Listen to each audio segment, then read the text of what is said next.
My dear friends, कैसे हैं आप सब लोग। उम्मीद करते हैं आप सब खैरियत से होंगे। You are again welcome to the medico science YouTube channel. Medico science the name of smart and easy education. तो आज हम कवर करने वाले हैं बीएसएन नर्सिंग एनटीएस का पास्ट पेपर 2011 का बायोलॉजी का पोर्शन। तो स्टार्ट करते हैं अपना lecture. Question number 71, which of the following fungus it is utilized in the baking industry. तो बेकिंग इंडस्ट्री में कौन सा फंगस यूज होता है, वो होता है B. East. The option is correct. Which of the following is included in the bryophytes? तो bryophytes यहाँ पे bryophytes में कौन सा included है? Mosses is included in the bryophytes. B option is correct. Species of the phylum Platyhelminths are phylum Platyhelminths को हम commonly flatworm भी कहते हैं, तो इसका correct option हुआ B. वो करते हैं next slide पे. A characteristic feature of the echinoderm. ये जो है वो मोस्ट रिपीटेड क्वेश्चन है और इम्पोर्टेंट भी आपने ज़हन में रखना है। कैरेक्टरिस्टिक फीचर जो इकाइनोडर्मेट्स का है वो है वाटर वास्कुलर सिस्टम। आप कंफ्यूज हो रहे होंगे केना सिस्टम और वाटर वास्कुलर, ये एक अलग अलग है, डिफरेंट है। तो इसका करेक्ट ऑप्शन है water vascular system. The light dependent reaction of photosynthesis occur in. जो फोटोसिंथेसिस में लाइट रिएक्शन होता है वो thylakoid membrane of the chloroplast में होता है। C option is correct. The end product of glycolysis, तो end product glycolysis का होता है pyruvate या pyruvic acid के 2 molecules।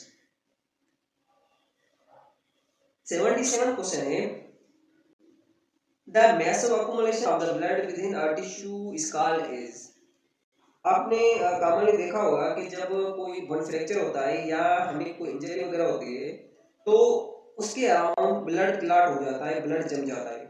तो इस के लिए हम जो वर्ड यूज करते हैं वो यूज करते हैं हेमाटोमा का word, haematoma.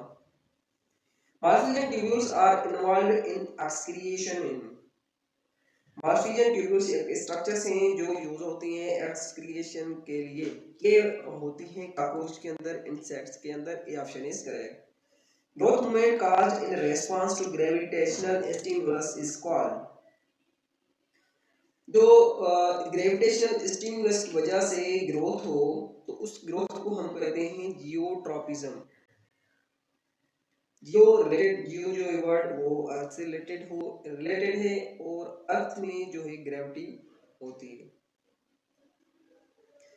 A psychological condition usually seen in the girls and young women with a loss of appetite। ये जो साइकोलॉजिकल कंडीशन है इसमें यंग वुमेन या गर्ल्स को भूख नहीं लगती। इस साइकोलॉजिकल कंडीशन को हम कहते हैं anorexia nervosa. C option is correct. Haemoglobin carries more oxygen than plasma by. Haemoglobin जो है वो कितने टाइम्स ज्यादा ऑक्सीजन कैरी करता है प्लाज्मा से? ये करता है 70 टाइम्स मोर ऑक्सीजन कैरी करता है। Bones of the skull are joined by. जो स्कल के बोन्स हैं वो अटैच होते हैं और हमारे स्कल बनाते हैं। ये जो जॉइंट होता है स्कल में, ये जॉइंट फिक्स्ड जॉइंट होता है, ये जॉइंट मूव नहीं करता। तो A option is correct. Cytoplasm localisation is a consequence of. Cytoplasm localisation का मतलब है कि साइटोप्लाज्म उसी जगह पे ही रेस्ट्रिक्टेड हो जाए।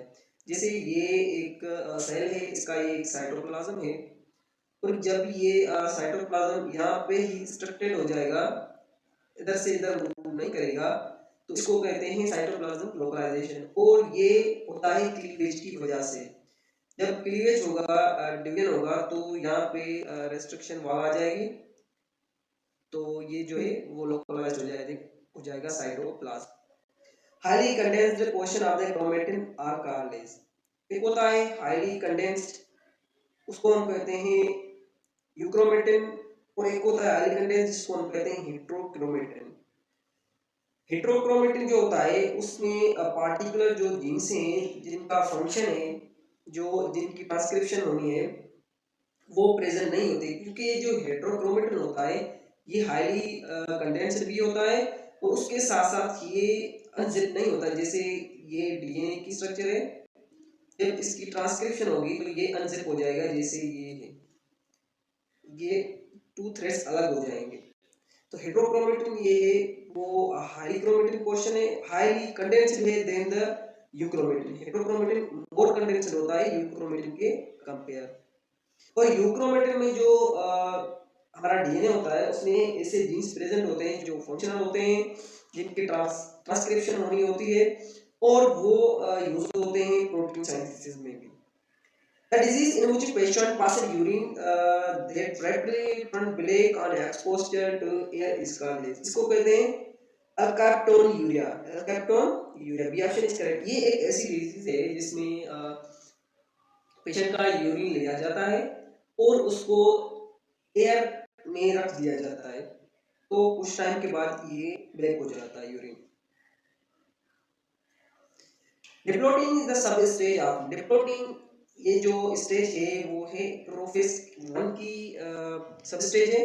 प्रोफेस 1 की 5 स्टेज होती हैं, लेप्टोटिन, जाइकोटिन, पेकार्टिन, डिप्लोटिन एंड डायाकाइनेसिस। तो ये जो है ये भी एक सब स्टेज है प्रोफेस 1 की। Deficient production of hormones by adrenal gland results in, ये आपने ध्यान में रखना है, एड्रेनल ग्लैंड से जो डिजीज होती है डेफिशिएंसी प्रोडक्शन ऑफ हार्मोन्स से वो होती है एडिसन्स डिजीज। आपने चार्ट के थ्रू याद करना एडिसन का वर्ड और प्रोनाउंसिएशन जो है वो ये जो एड्रेनल ग्लैंड की प्रोनाउंसिएशन है ये मैच कर रही है, तो इसके हिसाब से आपने इसको ध्यान में रखना है। एड्रेनल एडिसन, एड्रेनल क्या करता है Addison disease.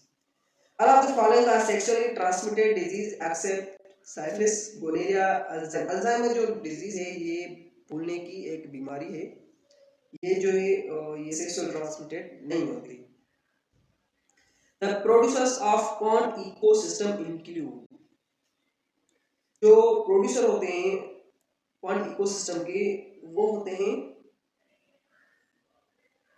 zooplankton। B option is correct. Erythroblastosis fetalis occurs when, ये एक डिजीज होती है जो न्यूबॉर्न्स में होती है। ये इसलिए होती है क्योंकि इसकी जो मदर होती है वो नेगेटिव होती है और ये बेबी जो होता है वो आरिश पॉजिटिव होता है, तो इस वजह से ये डिजीज होती है। इसका करेक्ट ऑप्शन होगा mother is Rh negative and baby is Rh positive. B option is correct. Amniocentesis is performed between the, amniocentesis ये एक टेस्ट होता है जो इसलिए किया जाता है ताकि हमें पता चल सके कि जो फिटस है वो जेनेटिकली डिफेक्टेड तो नहीं है, यानी जेनेटिक डिसऑर्डर तो नहीं है इस फिटस के अंदर, तो इसलिए ये टेस्ट किया जाता है। इसमें क्या होता है कि एक सिरिंज लिया जाता है और वो उसकी मदद से जो है वो एमनेटिक फ्लूइड निकाला जाता है। तो ये कब होती है जब 16 एंड 18 वीक का gestation का पीरियड होता है, तभी ये टेस्ट होता है। Lamarck theory is based on all of the following points accept, Lamarck की थ्योरी इन सारी पॉइंट्स पे बेस्ड है सिवा effects of environment use and disuse of organs, natural selection. तो नेचुरल सिलेक्शन जो है ये लेमार्क की थ्योरी से नहीं है, ये डार्विन की थ्योरी से। इसका करेक्ट ऑप्शन हुआ C option is correct. In pea plant the allele for round seed is dominant for, ये जो क्वेश्चन है ये जेनेटिक्स का क्वेश्चन है और ये मैं आपको बाद में सिखाता हूँ। ये इसके लिए शॉर्ट करके अगर आप वैसे साल करेंगे तो आपका बहुत टाइम जो है वो वेस्ट हो जाएगा। Chicken pox is caused by, chicken pox किस वायरस की वजह से होता है, वो होता है varicella zoster virus. B option is correct. Lysosome function in, lysosome का क्या फंक्शन होता है, लाइसोसोम इंट्रासेलुलर डाइजेशन का फंक्शन करता है। C option is correct. The viruses are, virus जो हैं वो नॉन सेलुलर हैं, प्रोकैरियोट्स भी नहीं है यूकैरियोट्स भी नहीं है, ये नॉन सेलुलर होती है। बैक्टीरियल पिलाई हेल्प इन, बैक्टीरिया के स्ट्रक्चर में बैक्टीरिया की एक पिलाई होती है जो मीडियम साइज की होती है, एक फ्लैजिला होता है और एक होता है ये फिंगर हेयर लाइक स्ट्रक्चर जिसको हम कहते हैं फिम्ब्रे। ये जो है वो मूवमेंट में हेल्प करती हैं, किसी सबस्ट्रेट से अटैच करने में हेल्प करती हैं। ये जो फ्लैजिला है ये मूवमेंट में लोकोमोशन में मदद करता है।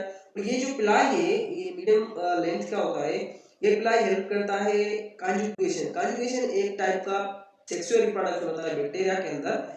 इसको हम ट्रू सेक्सुअल रिप्रोडक्शन तो नहीं कर सकते, लेकिन इसको कह सकते हैं पैरा सेक्सुअल रिप्रोडक्शन। तो ये होता है प्लाई की मदद से conjugation. Trypanosoma belongs to class. Trypanosoma जो है ये एक प्रोटोजोआ है, फ्लैजिलेटेड प्रोटोजोआ है, तो इसका जो करेक्ट ऑप्शन होगा वो बी। अब बैक्टीरियोफाज कंसिस्ट सोलेली ऑफ। बैक्टीरियोफाज जो है वो एक वायरस है जो अटैक करता है बैक्टीरिया पे, बैक्टीरिया को खत्म कर देता है।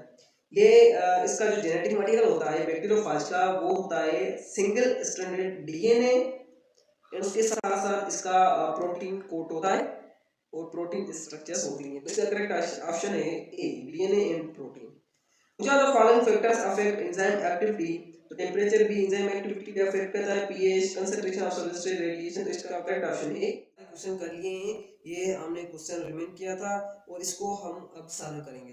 तो ये जो है जेनेटिक का क्वेश्चन है और ये जो क्वेश्चन है ये आपका बहुत ज्यादा टाइम लेते हैं। तो इसको एक शार्टर के थ्रू आप कैसे सॉल्व करेंगे, तो आप पहले हम इसको पढ़ते हैं। In pea plants the allele for the round is dominant for the to the allele for the wrinkle seed is small r, and allele for the yellow is y dominant to the allele for green seed is y small. A heterozygous round yellow seed plant is crossed with a wrinkled seed. What percentage of recombinant?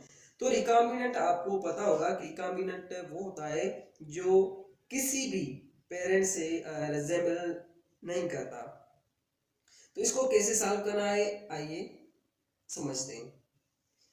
ये जो है round और yellow, round yellow heterozygous है और ये जो है वो है ग्रीन रिंकल होमोजाइगस ऐसे। जब हम इसका क्रॉस कराएंगे इन दोनों का आपस में तो आप कॉम्प्लेक्स हो जाएंगे। तो इसलिए इससे बचने के लिए थोड़े टाइम में सॉल्व करने के लिए आपने ये जो है राउंड उसको क्रॉस कराना है रिंकल्स के साथ, और ये जो येलो है इसको क्रॉस कराना है ग्रीन के साथ। जब हम इसका क्रॉस कराएंगे तो ये क्रॉस आपको पहचाना लग रहा होगा, ये एक है टेस्ट क्रॉस। आपने पढ़ा होगा टेस्ट क्रॉस का रिजल्ट क्या होता है। टेस्ट क्रॉस में हेटेरोजाइगस जो होता है वो 1/2 होता है और होमोजाइगस रिसेसिव जो होता है वो होता है 1/2।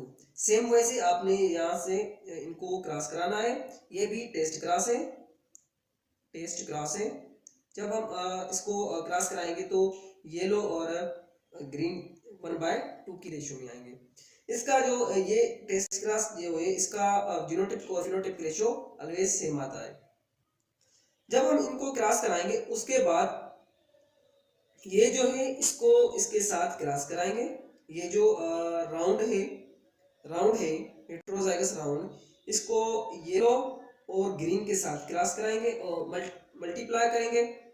और जो ये रिंकल है इसको येलो और ग्रीन के साथ मल्टीप्लाई करेंगे, क्रॉस मल्टीप्लिकेशन करेंगे। जब हम इसको मल्टीप्लाई कर रहे हैं तो आर को राउंड को येलो के साथ करेंगे तो ये आएगा और राउंड को ग्रीन के साथ करेंगे तो ये आएगा। जब रिंकल को येलो के साथ करेंगे तो ये आएगा और जब रिंकल को ग्रीन के साथ करेंगे तो ये ऑफ स्प्रिंग आएगा। तो ये 4 टाइप्स के ऑफ स्प्रिंग F1 जनरेशन में आए और इनमें जो फर्स्ट है और लास्ट है ये रिजेंबल कर रहे हैं अपने पेरेंट्स के साथ, क्योंकि ये जो है राउंड येलो है और ये जो है वो रिंकल ग्रीन है। ठीक है, तो इसको जब हम क्रॉस कर रहे हैं तो क्रॉस मल्टीप्लिकेशन में ये जो 1/2 है ये भी हम मल्टीप्लाई करेंगे। ये 1/2 और ये 1/2 जब मल्टीप्लाई करेंगे तो आएगा 1/4। तो 1/4 किसके बराबर है, कितना हुआ, 25% हुआ। तो ये जो रिकॉम्बिनेंट है ये जो दोनों हैं, ये एक है राउंड ग्रीन और एक है येलो रिंकल, ये किसी भी पेरेंट से रिजेंबल नहीं कर रहे, तो ये क्या हुए, रिकॉम्बिनेंट हुए। तो रिकॉम्बिनेंट का आपने परसेंटेज फाइंड करना है। रिकॉम्बिनेंट 1/4 यहाँ पे, 1/4 यहाँ पे, तो कितना हुआ 1/4 25% हुआ, और ये 1/4 25%, तो ये कितना हो जाएगा 50%। तो रिकॉम्बिनेंट कितने हुए हमारे 50%। ठीक है, एक शार्टर केस को सॉल्व करने की ये आपको ज्यादा दिख रहा होगा क्योंकि मैंने आपको समझाना है। जब आप सॉल्व करेंगे खुद से तो ये आपके लिए हल्का हो जाएगा। तो इसी पे हमारा लेक्चर होता है कंप्लीट। मिलते हैं नेक्स्ट वीडियो में, तब तक के लिए अल्लाह हाफिज।